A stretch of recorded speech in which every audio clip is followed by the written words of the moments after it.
they got a reputation for being expensive, I would say, in COVID when the SUV kind of craze went nuts. And I would say Broncos are at the top of that, right? I mean, Cruisers got expensive, Scouts Yeah. got expensive, everything kind of went nuts.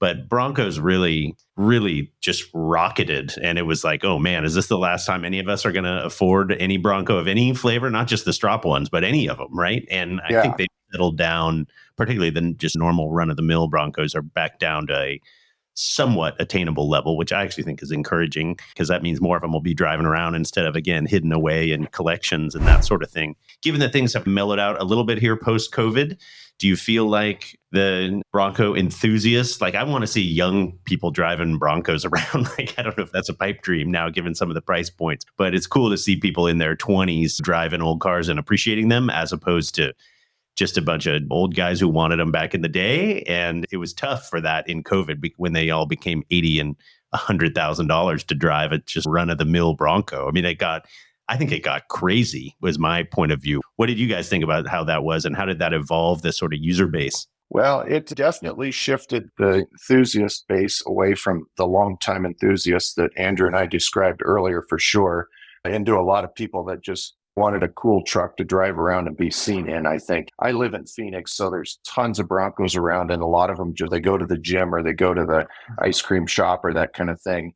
So you'll see a lot more of those. Although, like you said, I have seen the market simmer down a little bit. Just an example, I have a coworker here at work. He's not a young guy. I'd say he's in his 40s. He's been after me for an early Bronco for probably 4 or 5 years, and they just kept going up and up, and he didn't adjust his calibrations on what he wanted to pay.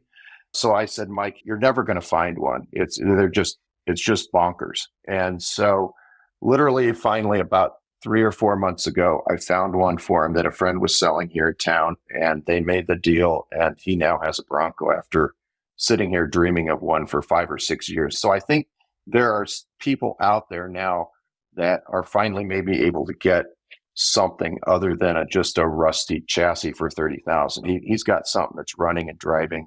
And I see that. I saw that. I went to Barrett Jackson for several days this past weekend, and there was one truck there that was, it was pretty decent, make a nice driver, and it sold for $30K. That's more within reach of what people can afford. I think the resto mod types with the Coyotes and the 10 speeds are still going to be huge dollars, but I saw those softening too. The last 2 or 3 years, a lot of those trucks were between $200,000 and $400,000.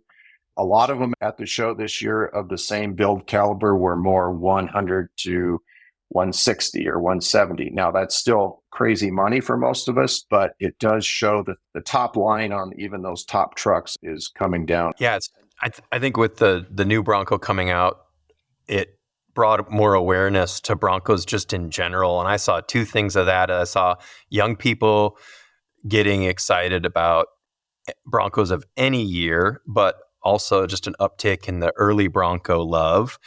And then the other thing I saw come from that I like is that nobody's called it a Jeep anytime I've been driving it out. Like, people know what Broncos are now. The kids riding by on a bike, nice Bronco. And like, they know it. It's not like, oh, cool Jeep. Where'd you get that?